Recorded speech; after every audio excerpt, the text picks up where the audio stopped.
In 1969, AT&T's own internal memo projected that the Picturephone, their working, tested voice and video call device, would be in 1 million American homes by 1975. It reached fewer than 2,000. The engineer who told the board it was ready to scale was sidelined. The executive who killed the rollout retired with a full pension and a legacy no one questioned. They knew, and they buried it. So why has no one ever told you this? Most people think video calling was invented somewhere in a Silicon Valley garage around 2003. FaceTime, Skype, Zoom, these feel like they came out of nowhere, like someone had a clever idea and built it fast. The popular story is that the technology simply didn't exist until broadband internet made it possible.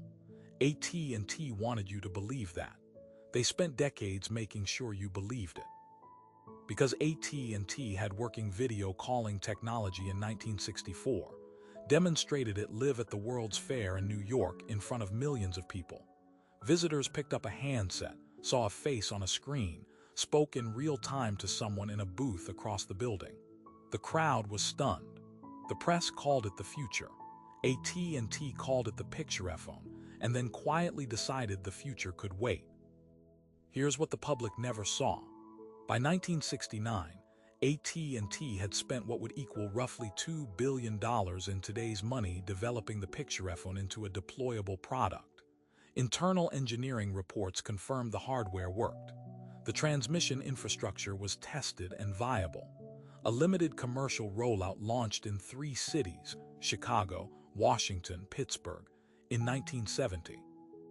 The price was steep, around $160 a month per unit, but AT&T's own financial models showed costs would fall as adoption scaled. The adoption never came, and that part was not an accident. Inside AT&T, a faction had quietly run the numbers on what nationwide video calling actually meant for the core business. The answer was a serious problem. AT&T's long-distance voice network was the company's single most profitable revenue stream. Customers paid per minute per call, across thousands of miles of copper wire that AT&T owned outright. Video calls consumed significantly more bandwidth. More bandwidth meant infrastructure investment, network congestion, and a direct threat to the per-minute billing model that was printing money every hour of every day. The Picturephone, at scale, would have cannibalized AT&T's own cash machine. But that's not even the part they really didn't want out. The internal discussions about killing the rollout never appeared in a single damning memo.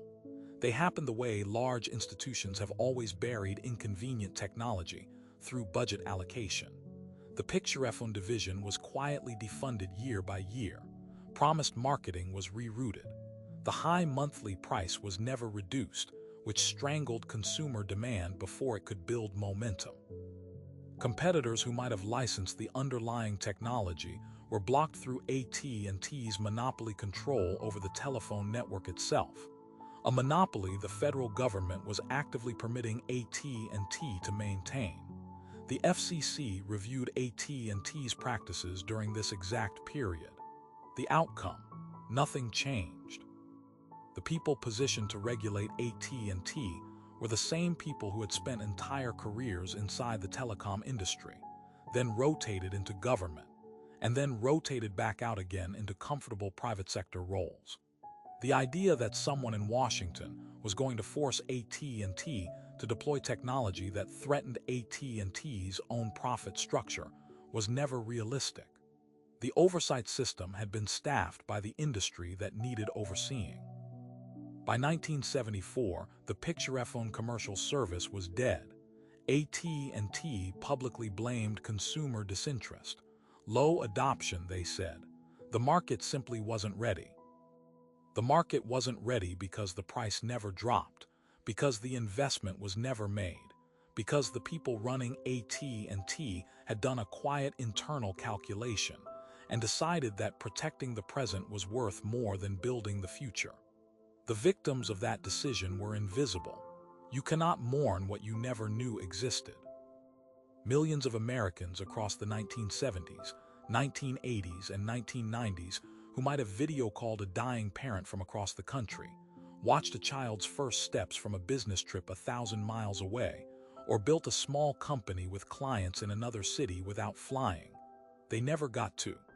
Not because the technology failed, because it was more profitable to let it sit on a shelf. The engineers who built it knew exactly what it could do. Some of them said so years later in interviews that almost no one published. AT&T's monopoly was finally broken up in 1984 by the U.S. Department of Justice, but none of the executives who made the Picturephone decision were named in any filing. No one was deposed about it. No one lost a dollar. No one lost a night's sleep.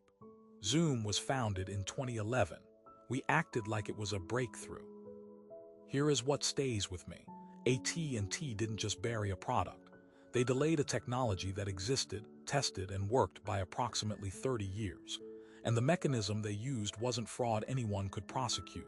It was a budget meeting, a pricing decision, a quietly reallocated line item that killed the future without leaving a fingerprint. The companies sitting on the next 30-year delay right now are doing it the same way.